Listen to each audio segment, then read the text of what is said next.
Hello, Modern Drummer. We're here on stage. This is a big one. We're here with Todd Sucherman, of course. And Todd, first of all, great to see you again. Great to see you, my friend. Thank you, brother. And this is the first rundown of your new Sonar kit. I am so excited for everybody to see it in person. It's jaw-dropping. Let's start with, though, we asked the community to ask questions. And if not the number one question, it was certainly number two, but probably number one was, why'd you switch? Okay, simply, I fell in love with Sonar drums when I was 9 years old. The first time I was ever in a recording studio, I walked in and I was to use the studio kit, and it was a Sonar Phonic oak kit. Then the next year I saw Steve Smith play an oak Phonic kit. So it was the first brand of drums that I fell in love with, and I played from the time I was about 10 years old until 30. At that time, the Sonar was problematic in the United States, so it was time for something else. And after a year with Aot, I was with Pearl for almost 25 years. And I have nothing but glowing things to say about Pearl. They were great to me. I had many, many friends in 4 or 5 different countries from Pearl. But there was certain wins and things that were pushing me in this direction. I bought back my designer series kit that I used on my first Styx tour from Mike Gallus at Mike's Drum Shop, who had it all these years. Set it up, played it at home, couldn't ignore the way they made me feel. I set up my signature kit, played a couple of my other vintage Sonar kits, and I couldn't ignore the way they made me feel. And since I've switched, I've read a couple things where like, oh yeah, they're paying you more. I've never received a cent to play anything in my career. And I'm like, can't a guy simply fall back in love with his first love? And as I'm looking at the back nine now, as I'm getting older, I just want to go out playing the drums that I started my career with. And I love them dearly. And there's something about our early years that makes an impression on us that really does, as musicians, stick with us our entire lives. And that's what Sonar did to you. Yeah, David, I see the mallets and I'm a kid again. I'm excited seeing the logo and the way the shells are undersized, so the head just fits on there. They tune up so easily. They have a trampoline feel coming off the toms that are unique to them. Think of a timpani, the way a head goes. That's sort of what these drums do. They're the only ones that do it and that have done it for decades and decades and decades. So it was just a matter of, when Sonar came back with the heavy beat shells, which was the classic Phonic recipe, which was the thing that I fell in love with when I was a kid, that feeling never left me. Again, I think Pearl drums for almost 25 beautiful years. They're great drums, great people. It was simply a matter of I wanted to go back and play what made me feel like a little 7-year-old kid running down to the Christmas tree.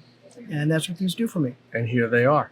And when we look at your 2.5 decades with Pearl, you became synonymous with it. Now your journey is with Sonar.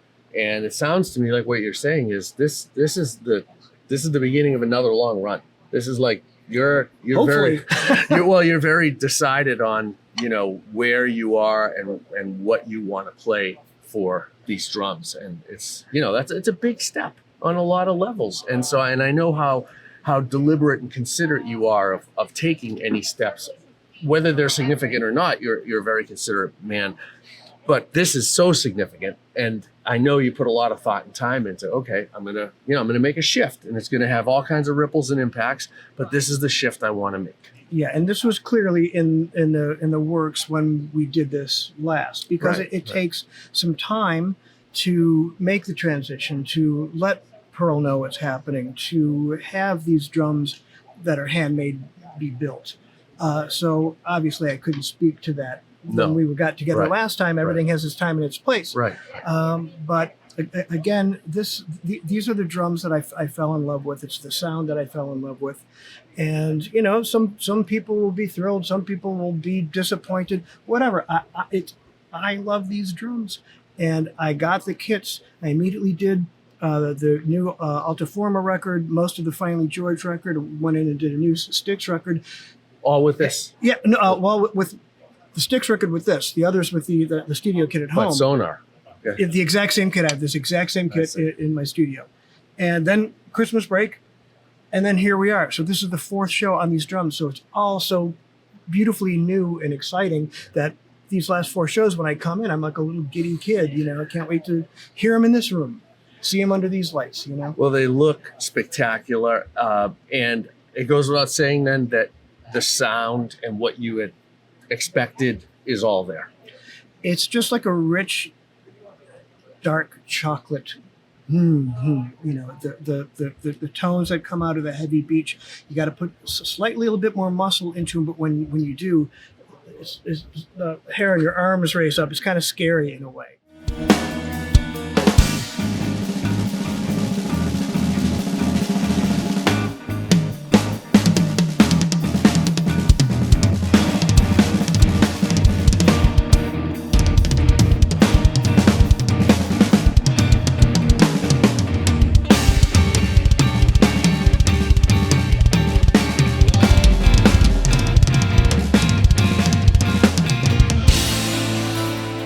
Thank you for watching and supporting everything Modern Drummer is up to. Hit the subscribe button down below. It means so much to us because we can keep bringing you the best drummers and content all the time. And please check out our shop. We've got Legends books. We've got back issues. We've got swag. Everything the drumming community could want. And it's so exciting to have you guys be the best part of it. Once again, thank you, and enjoy the rest of the video. But yeah, it's just my flavor. It's something that I've chased for a long time.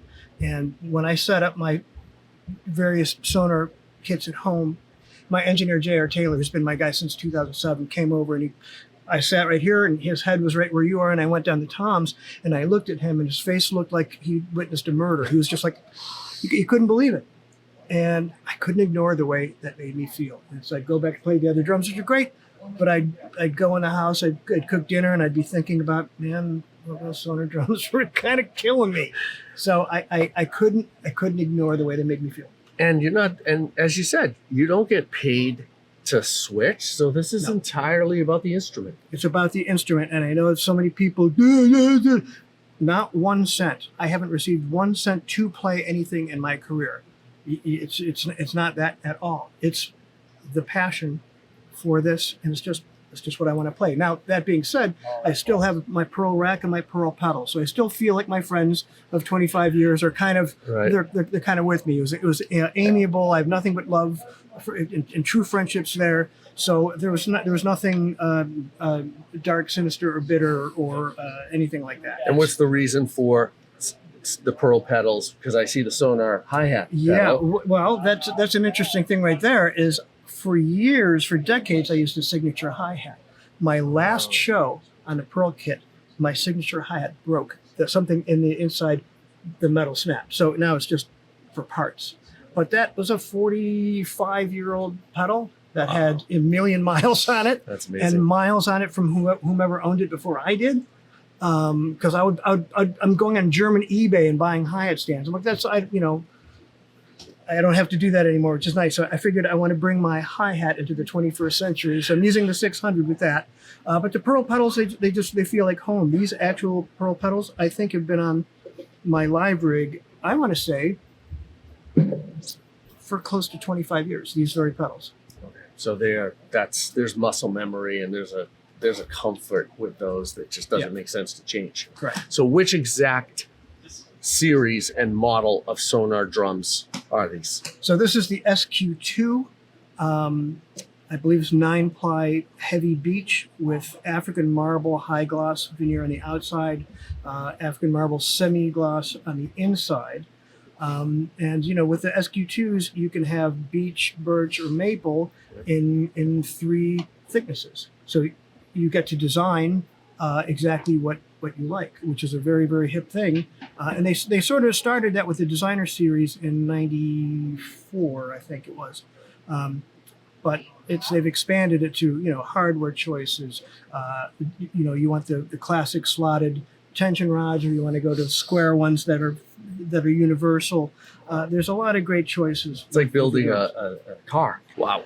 So this is 9-ply beech. I believe so. That's what yes. you chose in your configuration in the SQ2s. They call it the heavy beach. The heavy beach. Okay. And they look very thick. Obviously, you'll see this, everyone, in the B-roll. So what do we have for sizes of drums? Okay, head size first, we got 6x7 over here, 8x7, 10x8, 12x8, 14x14, 16x16, 18x16, and a 20x14 gong drum. Okay, 20. Okay. 20. And what about the kicks? Kicks are 22x16. The snare is the same, matching a heavy beach, 5.5x14. And it's funny, when I was recording this at home, and my engineer JR goes, sometimes I dismiss matching the snare drums, but that thing's a beast. And it is, whether you have it cranked up or down in beefcake territory, the thing's a cannon. Oh, I can't wait to hear these. And I'll have to say that they look spectacular. The gold rims are a work of art. There's a little bit of honey in Sonar's gold that is particularly lustrous and deep. Their plating has always been second to none anyway. So why would their gold be any different? Mm-hmm. And these are not on rims. So these are directly in the shell. No, they're on their mounting system, which if you can see down here, it's suspended like an old rims mount, but on both you don't sides. even see the And rims. there's a little but knob there's here. there's no penetrations No. in the shells. No, and there's a little knob here that if you wanted to dampen the shell, you turn this, and it clamps it just a little bit so it can shorten the sustain just by a turn of a knob. Wow. And how do you prefer them? How do you Wide open. Wide open. Okay. Wide open, as much as, and especially the choice of Remo Clear Ambassadors, top and bottom. It's the most sustain. It's the most highs, mids, and lows. Okay. You can always dampen it. You can always take it away, but you can't add it if it's not inherent in the drum and in the drum head choice to go along with it. So these are as wide open as it can possibly be. So everything's Ambassador, clear top and bottom, except for the bass drums and snare. Snare is a coated Ambassador, always and forever, and clear Power Stroke 3s on the bass drums. Okay. So we covered the pearl pedals. We covered the Sonar 600 hi-hat stand. What's the rest of the hardware? All the rest of the hardware is Sonar on the pearl rack. Cymbals by Sabian. The only thing different from the last time is I'm working on a couple different prototypes with Sabian. So these 4 crashes, 18, 19, 20, and 22, are all from things that we're working on together in the secret laboratory.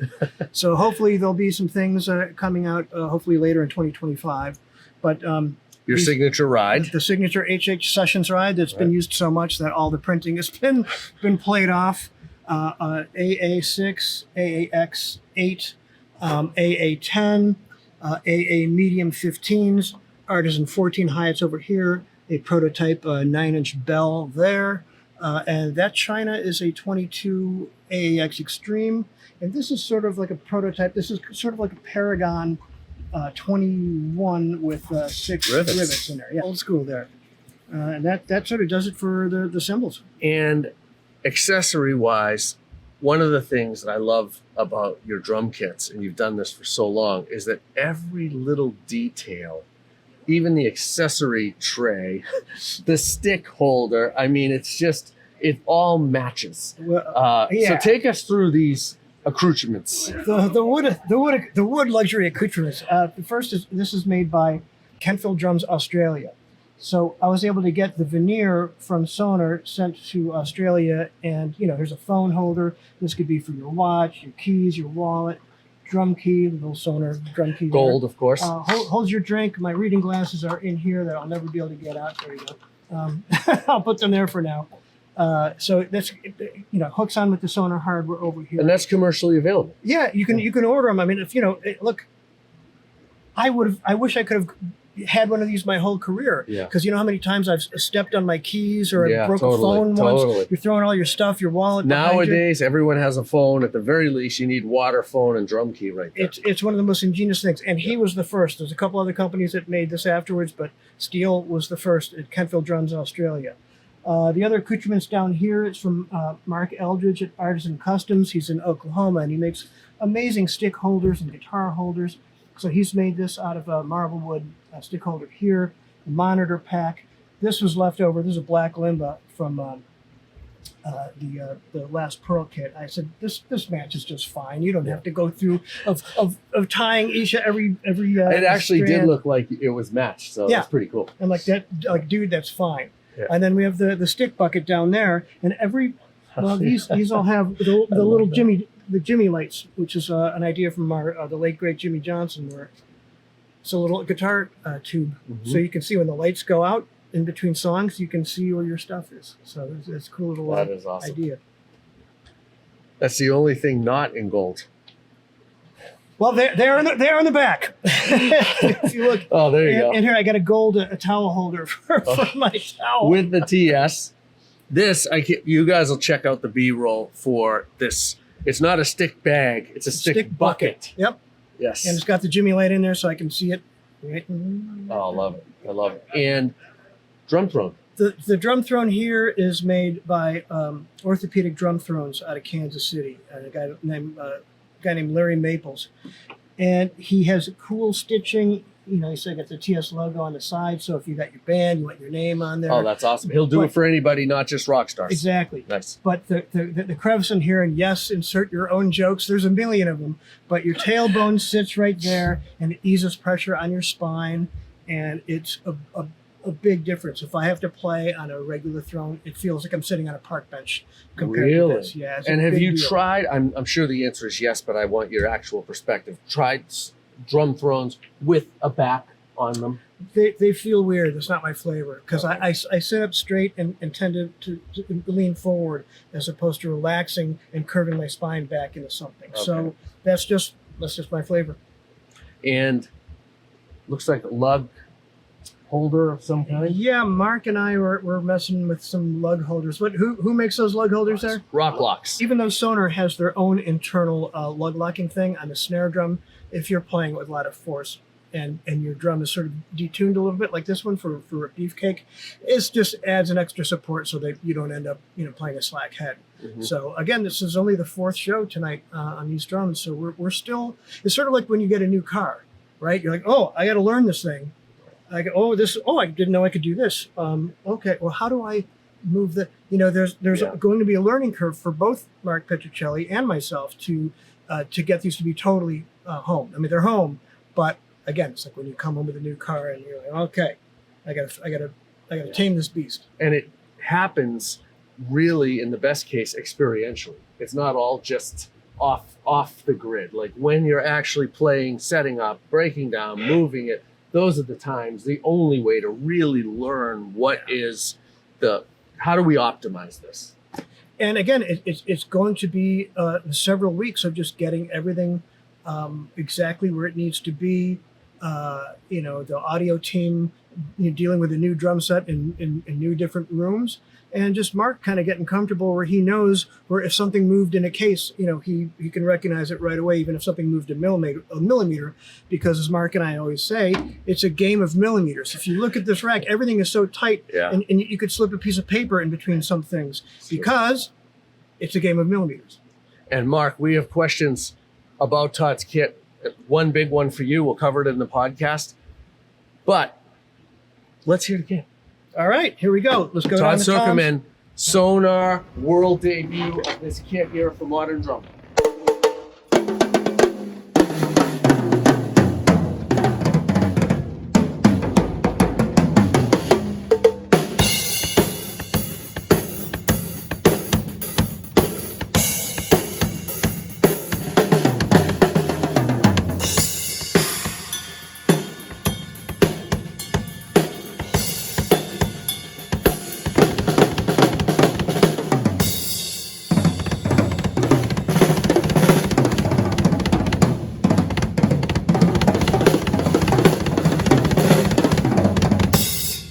Something like that.